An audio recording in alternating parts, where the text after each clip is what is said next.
Okay, we're going to call the first meeting to order here tonight, and that would be the meeting of Community Development for Monday, June 10th, 2024. There is one item on the agenda tonight, and that would be the matter of the approval of the final plat for West Water Subdivision Phase 6. This is referred to by Bob Yost of Yost Construction. Please note that this matter was approved by Planning Commission on June 4th, 2024, with no conditions. I'd also like to add that this afternoon I received a call from Daryl Farkas from the Building Department, who at the last minute could not attend the meeting, but he wanted to indicate to me so I can indicate to all of you that there were no conditions or issues in regards to this issue. Mr. Yost is here if there's any questions or concerns anybody on the panel may have. Okay, seeing no questions, I'd entertain a motion. So moved. Oh, you want to read the report? I'm jumping the gun. There he goes. One of yours. I was going for a record time here and didn't work. I can't beat Donna Mitchell. Okay, we have considered the matter of the final plat for plat for Ridge Water Subdivision Phase 6. This is an ordinance authorizing the approval of the final plat for Phase 6 of the said subdivision. The plat was approved by the Planning Commission on June 4th, 2024. Now I'd entertain a motion. So moved. Motion made by Mr. Oswald. Second. Seconded by Mrs. Mitchell. Question. Question on the motion. All in favor of the motion, please use the voting sign aye. Aye. All opposed, nay. Motion carried. And just as a footnote, Mr. Schneider did not vote on this issue. He recused himself from voting. Thank you. Okay, we tried. Have a good evening.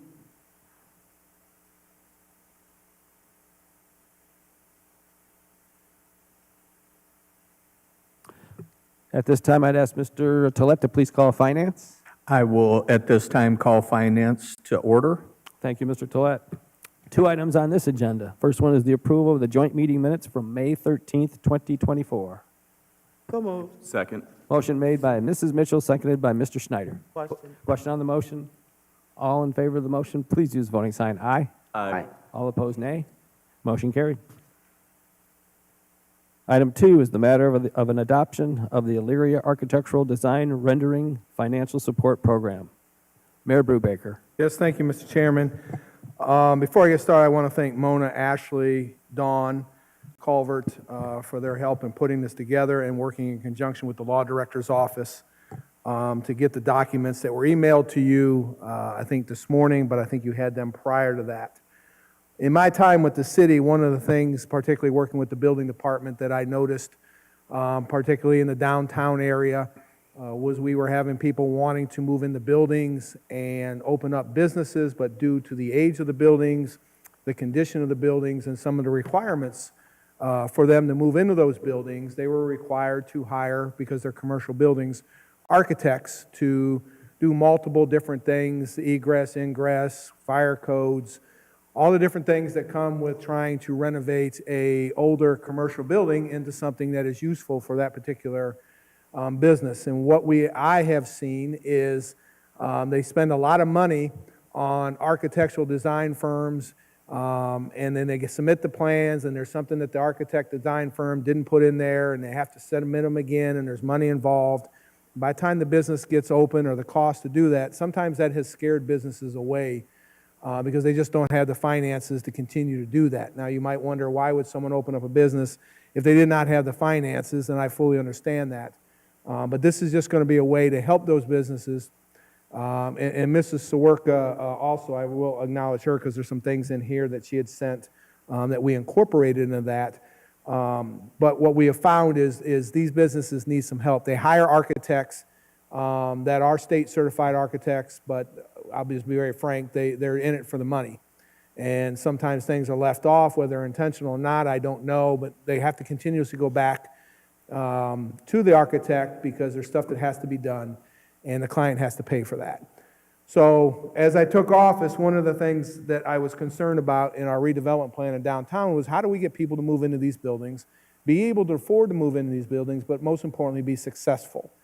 And working with the ladies that I just described here in the law director's office, I think we've got a plan here that will allow us to be able to provide funding up to $10,000 to those who want to move into downtown. Now, I originally wanted to do an RFP, request for proposal, and have one architect, and smarter people than me suggested it would be better for qualifications instead of just getting one architect that we could work with. So we could potentially have multiple architects that would go through an RFQ program, which you know that have that document, that these people can choose from.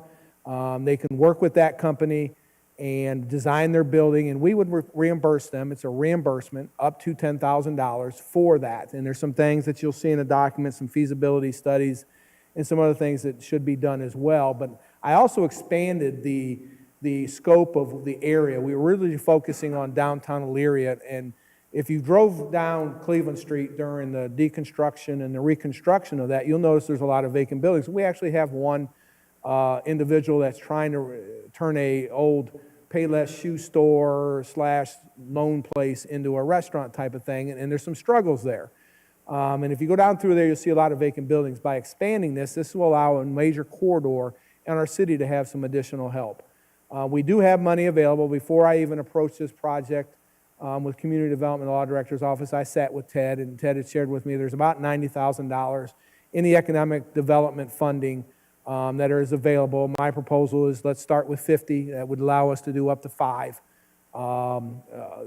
provided on the dollar amount. But this is going to allow us to work with people. It's also going to have these businesses come to us so we can also support them in their endeavor. I mean, we have some really smart people in community development, engineering, a law director's office that could help, and the building department that could help these small businesses be able to get in the building, get into it the right way, and hopefully assure that they have some funding available, and then they have funding to put into their business so that they could be successful. So you have the documents in front of you, and again, I sent these out a couple weeks ago. You'll notice on the request for qualifications, there's some dates in there. Those are generic dates that Mona put in there. We will adjust that, provided council, the committees see fit to approve this, and then eventually city council, which 10 out of the 11 of you are here tonight. So with that, I will stop and entertain any questions that you may have. Mona is also here tonight, and I appreciate her that, because she was the brains behind a lot of this document here. So I'll be open to questions. Thank you, Mayor. I see Mr. Oswald has his hand up. Through Mr. Chair to Mayor Brubaker, I think this is a great idea. It's something that we probably needed for a long time. Question, is it going to be just mainly commercial? Like, let's say I want to buy a house and fix it up so I could turn it into a rental. That's like a business proposition. Or is there a certain criteria what they're allowed to come and use that money for? Through you, Mr. Chairman, and Mr. Chairman, Mr. Oswald, in there's the eligibility document that specifically talks about what is eligible, what is not eligible. This is commercial businesses. It's not someone that can buy a house, rent a house, and use these funds to renovate that house to rent that back out. It is specifically for businesses, for a new business to move in. Okay, thank you. Mrs. Sawarka. Thank you, through the chair. I think it's a great idea. I appreciate that you looked at my suggestions and incorporated them, because I think it just added some clarity. The only question I have, and I think you've answered it already, is they can go to any architect that they want to get these renderings, because I could see where perhaps it's a franchise of some sort that's coming in. Most likely, those franchise holders are going to go to the parent company, and the architect that works on, all the Dunkin' Donuts or all the whatever, Krispy Kreme donut places, they're going to go to the same kind of architect. So they can utilize any. I think that's a good idea versus having just a list, a set. Yes, thank you. Through you, Mr. Chairman. Yes, they could use whoever they want. The request for qualifications, and again, the input came from the law director's office to go away from the proposal, is to give them a list of who they could use, people that we know. But yes, if a corporate has their own architect, absolutely they can use who they want. This is just to support and give them an idea of people that have submitted information for that small business owner that may not have that capability. Okay, are there any other questions? Mr. Schneider? Through you, Mr. Chair, to Mayor Brubaker, thank you for incorporating Cleveland Street into this concept. It's a great idea to get that in there because we do have some buildings, and the most recent would be the old Salvation Army building. Is there any, would we, obviously, the landlord, I think that's a landlord situation, correct? That is, Something we would run through by the Mr. Chairman, landlord? that is a privately owned business that Salvation Army rents from a landlord, yes, sir. Correct, so we could maybe, when this goes into place, reach out to that potential landlord. I don't know, I'm not 100% on what the issues are with the building, but, I mean, maybe this is something we look into with our latest vacant parcel there. Thank you. Thank you. Mrs. Davis? Through you, Chair. So I see it's Gulf Road and State Route 57.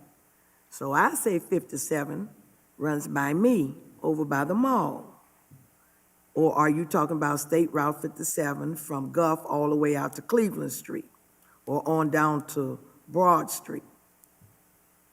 Through you, Mr. Chairman, this is from Cleveland Street, this is from Gulf Road, where I think it's a Rite Aid or a Revco that's right there on the corner, to Route 57 eastbound, just in that Cleveland Street corridor. Again, this is just a start. If this works well, we could certainly expand it to other areas of the city, but right now, that is where we see the biggest need of our older buildings, but it is between 57 and Gulf Road. Okay, thank you. Mr. Lippian? Thank you, through you, Mr. Chair. Well, I just want to say this is a very exciting program, and this is definitely in line with your promise that you made to revitalize downtown. It's very exciting, and I like that it's targeted toward the downtown and that you're utilizing funding specifically to revamp commercial structures and reimagine them. It's definitely a hand up and not a handout. Thank you for doing this. Really quick question. It says the program administrators will review and evaluate the firm's proposal. Are the program administrators just broadly the economic development team, or are they the committee? Thank you, through you, Mr. Chairman. This will be reviewed through our office as well as utilizing community development. There has been talk, we might send this through the EEDC, the Economic Development Corp or Committee, but right now as it stands, we'll use it, since it's only going to be $50,000, we'll use our community development people who put this program together. Thank you. Okay, are there any other questions, comments? Okay, seeing none, I'll read the committee report. We have considered the matter of the adoption of the Architectural Design Rendering Financial Support Program. This is an ordinance authorizing the mayor to adopt this said program. Can I get a motion from Community Development? So move. Second. Motion made by Mr. Oswald, seconded by Mr. Lippian. Question? Question on the motion. All in favor of the motion, please use the voting sign aye. Aye. All opposed, nay. Motion carried. Can I get a motion on behalf of Finance? So moved. Second.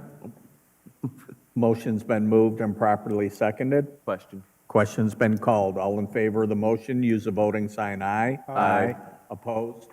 Motion carries. Thank you. Thank you. Okay, seeing no further business for community development, I'd entertain a motion to adjourn community development. So moved.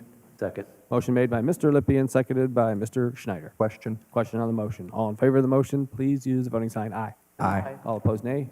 Motion carried, meeting adjourned.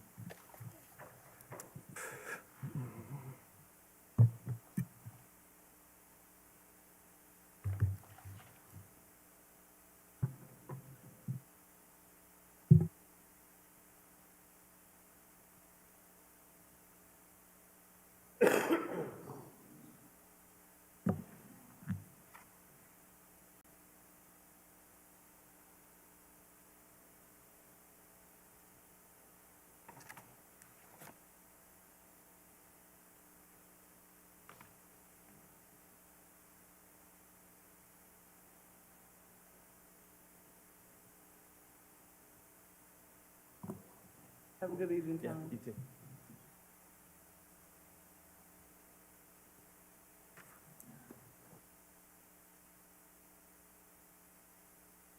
a Word document, you can't.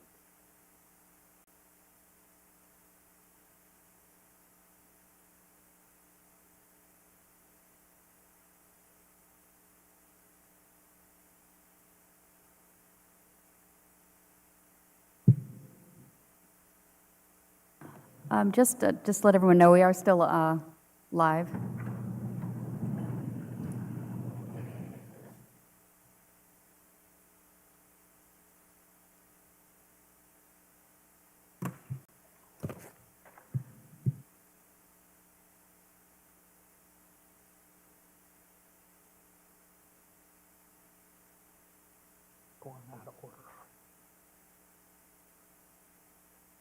Okay. I'm going to go ahead and begin. First item on the agenda is the approval of the May 28th, 2024 Finance Meeting Minutes. Can I get a motion to approve? Second. Motion's been moved and properly seconded. Question? Question's been called. All in favor, use the voting sign aye. Aye. Opposed, nay. Motion carries. Next item on the agenda is the matter of delinquent utility accounts to be certified to the Lorraine County Auditor. There you are. Good evening. Through you, Mr. Chair. There's a list provided that was approved by the Resolution Board last Friday for $14,624.76 to be turned over to the county auditor. There were some multi-units in there.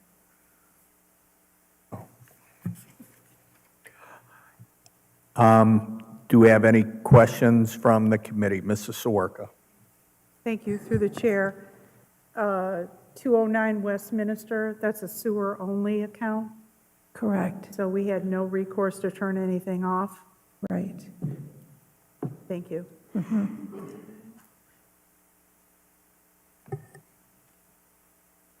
Any other questions from the committee? This is fairly standard. Okay, if there are none, I will read the committee report. We have considered the matter of inactive delinquent public utility accounts. A resolution authorizing said delinquent accounts to be certified to the Lorraine County Auditor's Office as per the attached list. Can I get a motion? Second. Motion's been moved and properly seconded. Question? Question's been called. All in favor of the motion, use the voting sign aye. Aye. Opposed? Motion carries. Thank you. Thanks, Mrs. Connor.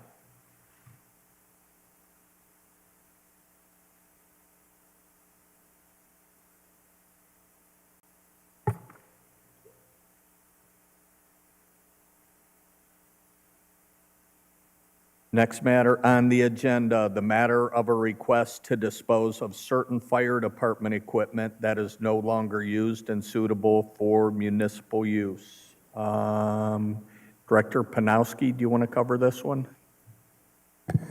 Yes, thank you. And through you, these are some portable vehicle lifts that the fire department has at the, that they use for vehicle maintenance and that they no longer need. So they're just looking to get rid of them. Is that something that can go on gov.com also? Gov deals, yes. If Or it's, govdeals.com? if there's some value to be recovered, then we would try that, yes, and see if we can't sell it for whatever we can get out of it, yes. Okay. Are there any questions from the committee? Seeing none, I will read the committee report. We have considered the matter of finding the city has 2 fire department apparatus lifts that are out of service and unable to be utilized by the mechanic and are unfit for municipal use and to be disposed of by the best means possible. Authorizing the Safety Service Director to declare said property unfit for municipal use and to dispose of by the best means possible in accordance with the law. Can I get a motion? Second. Motion's been moved and properly seconded? Yes. Through you, Mr. Chair, if there is any sort of identifying, obviously I don't believe that this would have any sort of VIN, but if there's any sort of inventory code for these, if those could be sent to my office for purposes of drafting legislation, that would be helpful. Otherwise, I will see that that's done, yes. thank you. Thank you. Motion's been moved and properly seconded. Question? Question's been called. All in favor of the motion, use the voting sign aye. Aye. Opposed? Motion carries.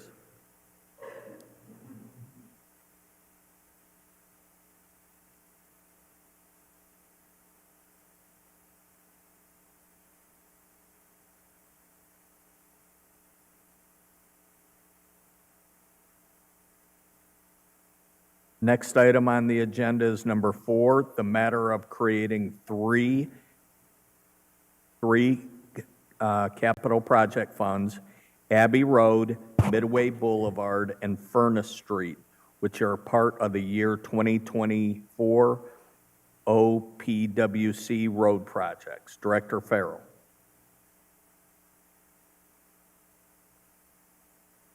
Thank you, Chair.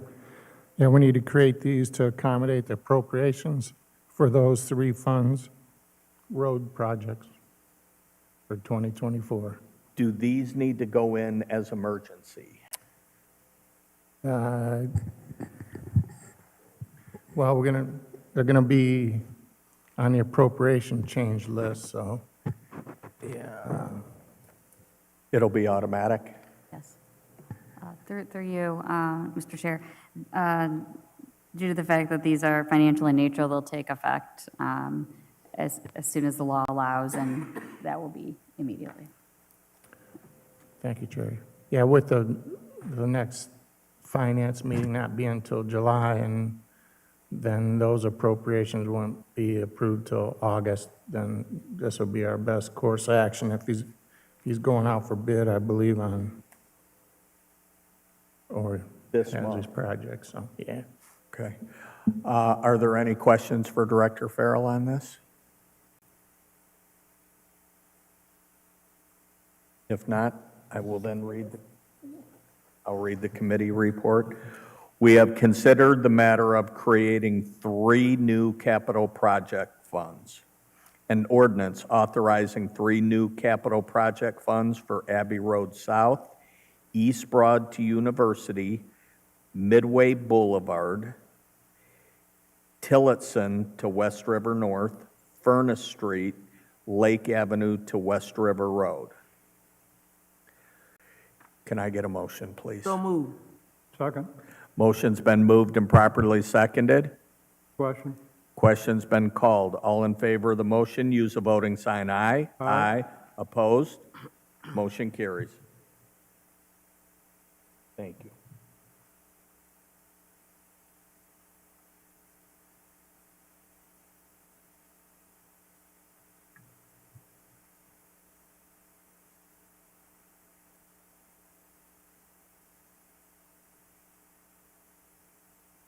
Next item on the agenda is number 5, the matter of applying for Round 39 for grant and/or loan funding through the OPWC, Ohio Public Works Commission, for year 2025 road projects.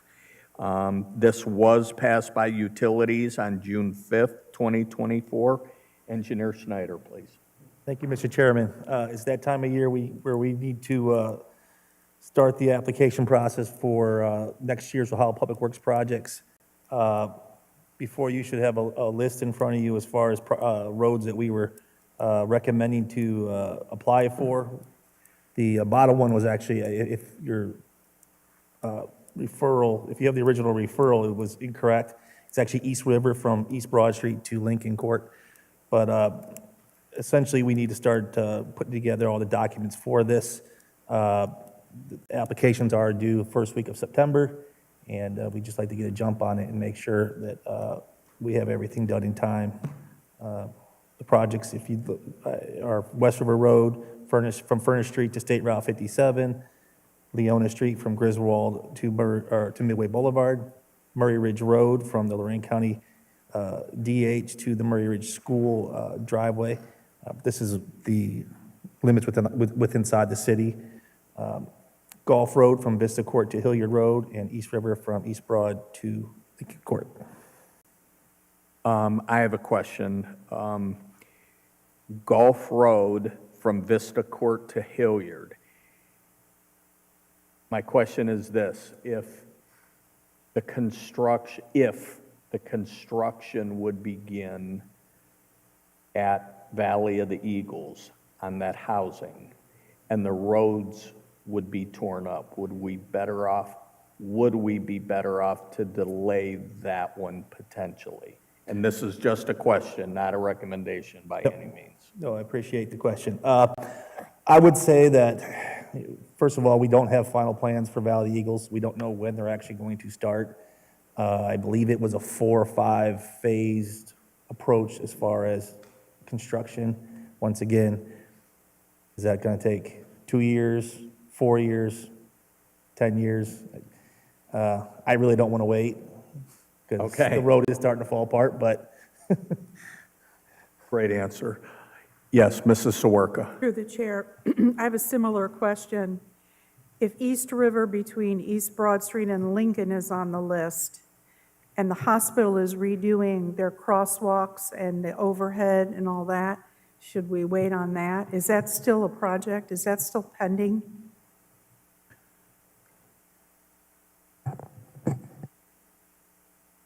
Through you, Mr. Chairman, I have not had conversations with them. I met with their CEO just a week and a half or so ago, and I've met with them 3 times since the first of the year. There's been no discussion on that project. They did ask me about was there any of the road construction in regards to the sewer line that was going to affect them between Broad and the hospital. At that juncture, there was no sewer projects related to that, although eventually there may be a pipe that goes through part of their property because they are looking at some grant money and whatnot to take down McKinley and then eventually build a new helipad there. So, but as far as the overhead and the crosswalk, the new CEO has not had any conversation with me on that. If I may continue, Mr. Chairman? Please. So I think it's just worth noting that should they decide to redo that crosswalk and the overhead catwalk, and that we just make a note of it, because we shouldn't be redoing East River if they're going to be doing that. Through you, Mr. Chairman, Mrs. Swerka, I will definitely reach out to Mr. Horford tomorrow. Okay. And then a follow-up, just because I'm a little confused here. Route 38, South Abbey is on Route 38, so that's a definite go? yes. South Abbey between University and East Broad? Okay.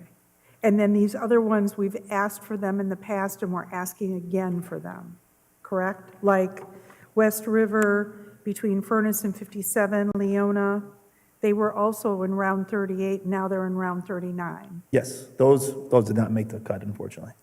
They didn't what, John? They didn't make the cut. Okay. There's only so much money that'll help Okay. populace. I just wanted to understand. Thank you. Mr. Schneider. Through you, Mr. Chair, to Engineer Schneider, on going back to round 38, are we going to time South Abbey to East Broad more for when, like, East Broad has got more traffic flow going towards downtown? Because I think a lot of people are using it to navigate through the Heights to avoid, they're turning at Abbey and taking University. So I feel like we're going to have 2 blocks, essentially. Well, I would say that we're hopeful to have East Broad Street open by the time South Abbey project starts. I will say also that the Communications Department has installed a new traffic controller over at South Abbey to accommodate vehicle detection. So in the future, we're going to have better detection over there, so we'll be able to move traffic a little more efficiently. Thank you. Mr. Panowski, Director Panowski. We still have to make sure they have some place to go, though, once we detect them, so let's keep that in mind. Any other questions from the committee? Seeing none, I will read the committee report.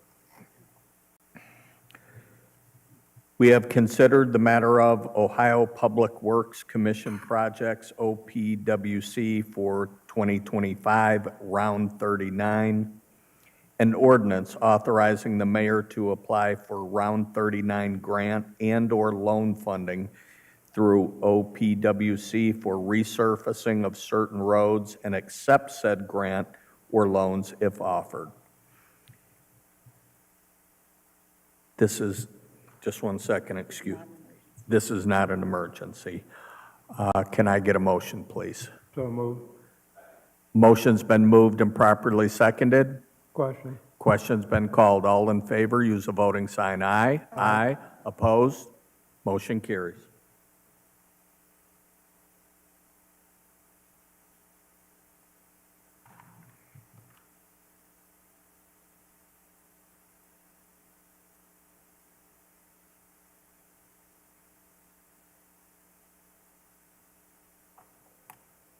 Next item on the agenda, number 6, the matter of the 2025 tax budget. This is a standing referral. Director Pileski and Farrell, and before you start, it's really good to see you, Ted. Thank you, thank you. Awesome. I'm still standing, not at the moment, but I'm still standing. So as you know, every year in July, we are required by the Ohio Revised Code to prepare and submit a tax budget to the Lorain County Budget Commission, in this case being the tax budget for year 2025. Basically, what the tax budget is, it becomes a starting point for our certificate of estimated resources that is maintained by the Lorain County Budget Commission from information received by my office. So what this involves, at the end of April, I had to take a look at every individual fund on the city's books, and I believe there are approximately 84 funds now, between general, special revenue, debt service, capital projects, enterprise, internal service, and custodial funds. So the budget form that's supplied by the Lorain County Budget Commission breaks it down by fund type, which is what I just mentioned. I have to go a step further and do each individual fund and then group them by fund type.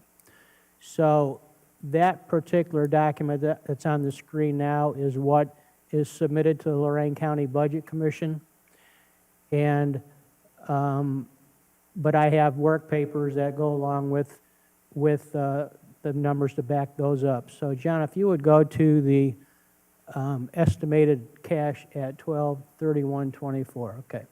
So here's the first page of all the individual funds. So I look at the cash amount for each individual fund at April 30th, 2024. I estimate the remaining revenue to come in during 2024 from May through December. Estimate expenditures for the remainder of 2024 to come up with an estimated cash amount at 1/1/2025. That becomes a starting point for the tax budget. At that point in time, I take each individual fund and estimate what I think is going to come in during 2025 as far as revenues, and estimate the expenditures to come up with a number that represents cash at the end of 12/31/2025. So I want to look at I'm going to draw attention to two particular funds, one being the general fund. There's going to be a change, obviously, to the general fund in 2025, and that the American Rescue Plan Act monies is not going to be allowed to be spent on payroll. Any remaining items that it can be used for would have to be under contract or under purchase order.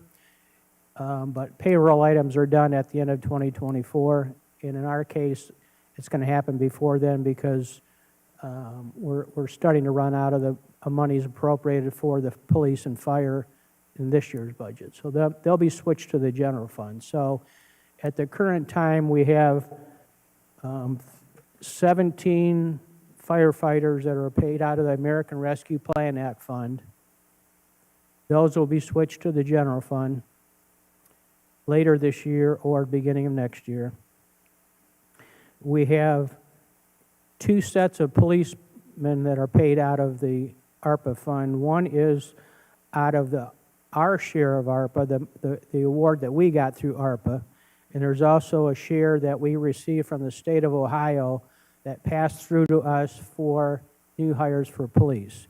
So in total, we're paying 30 policemen out of ARPA currently and 1 civilian. So those people will have to be moved to the general fund in 2025. As a result, if you go to the tax budget, John.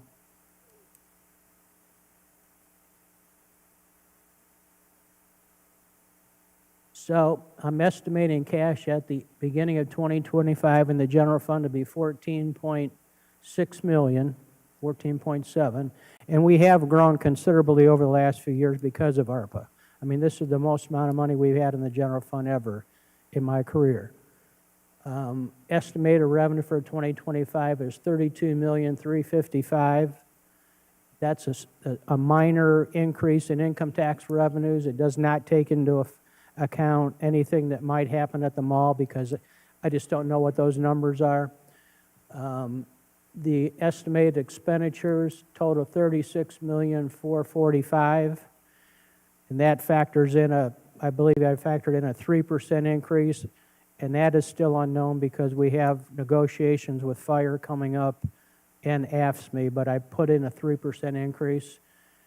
So what you see at the end of 2025 is the cash has dropped to $10,595,000 where we started at $14,676,000.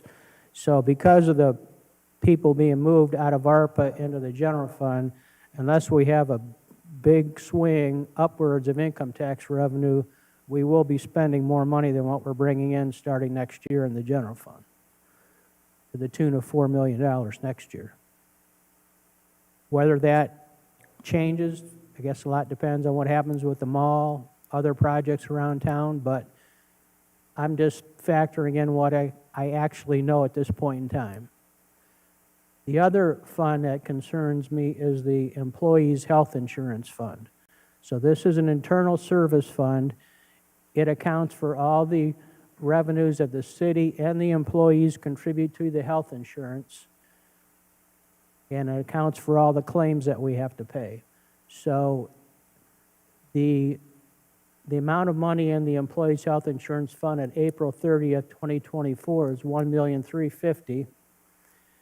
Remaining revenue to come in during the course of the year, $5,830,000. Estimated expenditures, remainder of 2024 is $7,087,000.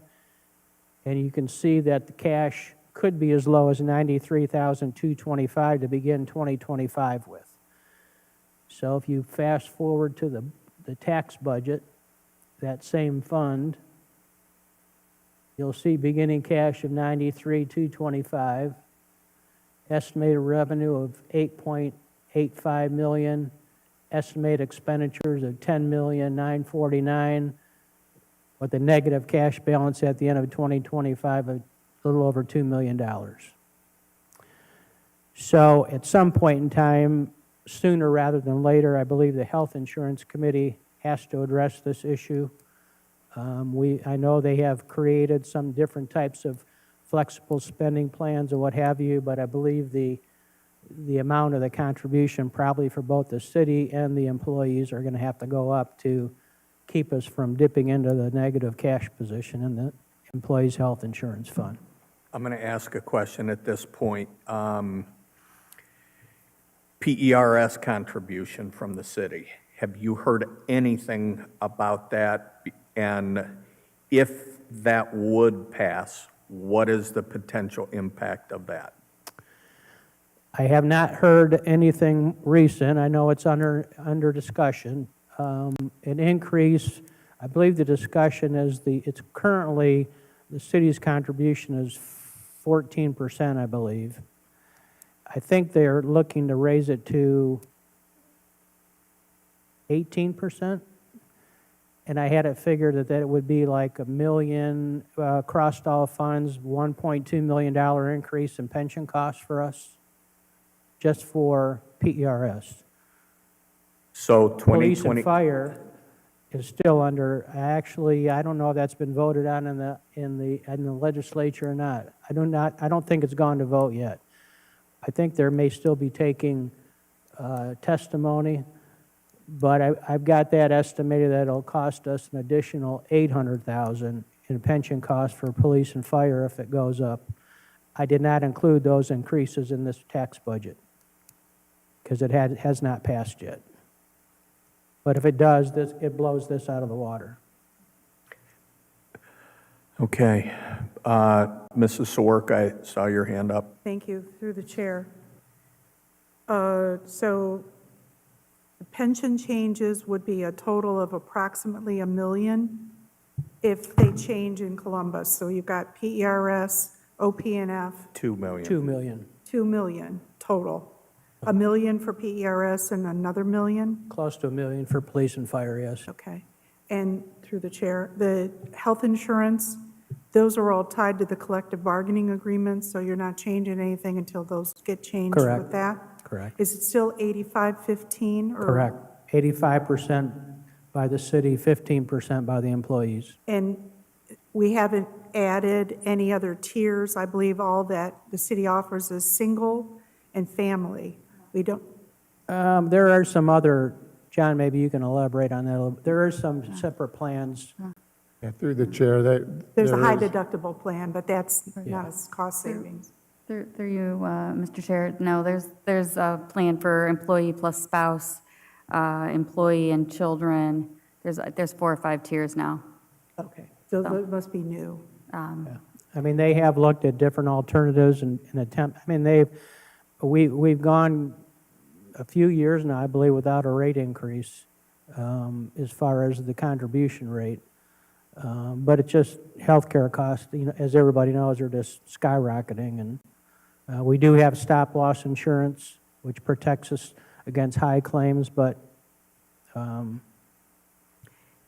If I could have- claim costs are coming in around over $200,000 a week. And I'm sure that your office is carefully looking over those. Pardon me? And I'm sure that they're getting carefully looked over. Yes. One additional question through the chair. Is there any capital in any of this? Capital, yes, there's capital mostly, and I included capital in some of in the wastewater and water. It did not include any, I probably threw capital into the 0.5% income tax fund, not knowing exactly what it's going to be spent on. But I did include the sewer and water projects that are on schedule for the EPA mandated projects. The 11 million that was just on the screen is those projects, or? The 11 million? Yeah. That would be including capital projects, but that includes everything, police, payroll, that's total expenditures at 11 million. All of the 0.5% income tax. If I could you go to the capital? Just, where is the capital on here? I did not prepare a capital. Oh, I'm sorry, I misunderstood. Thank you, I misunderstood. So I think every other fund is doing okay. Sanitation fund, you know, that's been a problem in child for a while, but we have made a few changes in the sanitation fund, and I can say we're holding our own. We're not bleeding money like we were. We pulled some people out of that fund that were being paid out of there and put them elsewhere, mainly the general fund. And I believe they're doing a few things with the recycling program, just keeping an eye on what goes to the recycling center, what doesn't go, trying to save some money in that regard. But basically, my two concerns, in the general fund, obviously, we have a healthy cash balance. So if we spend more than what we bring in for 1 year, maybe 2 years, but after that, if we continue to do it, we'll have a problem. Any other questions from the committee or non-committee members? So just to add now, so at the end of this year, when I have actual cash numbers, I'll amend the certificate of estimated resources with the Budget Commission to replace the estimated cash at 1/1/25 with actual cash numbers. Mr. Farrell, anything to add? Mr. Pileski, anything else? Nope, I think that covers it. Of course, that includes all the custodial funds, which are formerly known as agency funds, the two debt service funds, the Chestnut Commons TIF fund, which is the original TIF, that there's a separate fund to account for those pilots. That would be on the prior, next, first page, John. Yeah, right there. Chestnut Commons TIF. Yeah. So actually, with that particular fund, I paid off the bonds for the road last year, or either paid, it was either this year or last year I made the last payment. It was last year. So the bonds are paid off. So now there's going to be, and the TIF is a 30-year TIF, so there'll be less money, that there's going to be no money needed for debt service. So we have to work out with the Midview Local School District on how the remaining excess TIFs are going to be distributed. So I believe we have members from Squire Patton that are looking at that and try to determine, working with the Midview Local School District to determine that, so. Okay. That's a good thing, though. Yes. Okay. Any questions? If not, I will read the committee report. We have considered the matter of the 2025 tax budget. An ordinance authorizing the finance director to establish the tax budget for the year 2025. Can I get a motion? So moved. Motion's been moved and properly seconded. Question? Question's been called. All in favor of the motion, use a voting sign aye. Aye. Opposed? Motion carries. So upon approval of council, I will submit it to the Lorraine County Budget Commission in July.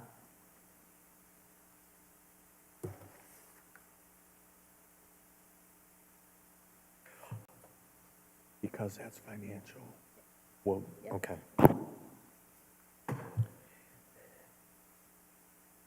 Next item on the agenda, next and final item, number 7, the matter of amendments to the 2024 permanent appropriations. Directors Pileski and Farrell again. Thank you, Chair. Through you, there's 3 for the new capital project funds that were just created. And they're all in additions to capital outlay in the Furnace Street, an increase of $140,625. The Abbey Road Fund and Department, an increase of $336,150. And in the Midway Boulevard Fund, an increase of $167,166. And these are estimates as they've yet to go out to bid, but we wanted to get these numbers in so we can start the projects upon the opening of the bid. Are there any questions for Mr. Farrell from the committee? If not, I will read the committee report. We have considered the matter of amendments to the 2024 permanent appropriations. An ordinance authorizing the approval of the attached list of amendments to the 2024 permanent appropriations. Can I get a motion? Second. Motion's been moved and properly seconded. Question's been called. All in favor, use a voting sign aye. Aye. Opposed? Motion carried.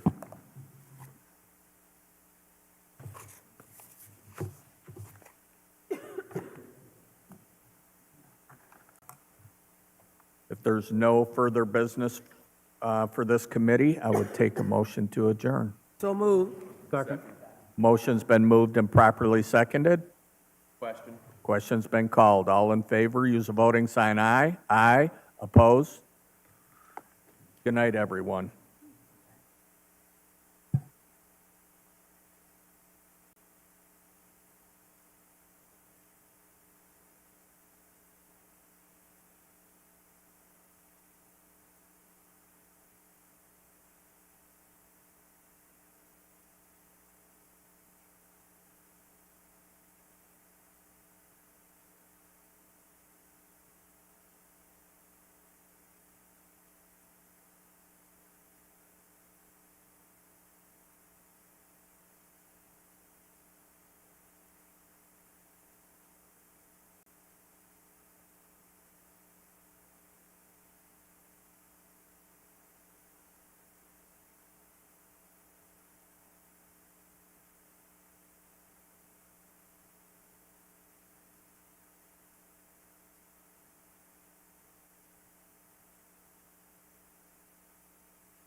I'm sorry, I owe Jack